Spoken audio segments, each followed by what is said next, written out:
When my uncle asked to stay with us for a few weeks, my dad said family always comes first, but those few weeks almost tore our whole family apart. When my uncle showed up at our front door with 2 old suitcases and a half smile, my dad didn't even ask why. He just said, "You can stay here until you get back on your feet. Family takes care of family." That was my dad's rule for everything. At first, it felt kind of nice having him around. He helped fix the leaky faucet, told stories about the wild things he and Dad did growing up, filled the house with laughter that had been missing for a while. Mom cooked extra at dinner, and even I started looking forward to his jokes.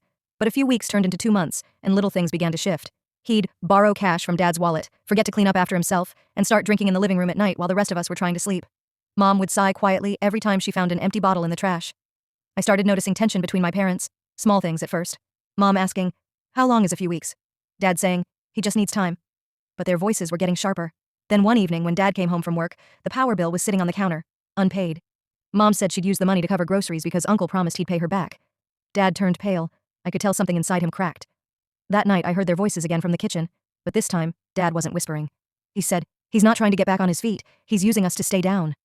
A few minutes later my uncle walked in on them. He heard every word, and suddenly years of resentment spilled out, him accusing Dad of forgetting where he came from, saying Dad owed him for all the times he'd helped when they were younger. It was messy, loud, raw. I'd never seen my dad so angry or so hurt. The next morning, Dad drove him to a motel with his things in the trunk. No yelling, no goodbye, just a heavy silence that hung in the house for days. When he got back, he sat down with Mom and me at the kitchen table. He looked exhausted but also peaceful. He said, "Sometimes helping someone isn't kindness, it's letting them stay stuck. Family doesn't mean saying yes to everything, it means knowing when to love them from a distance."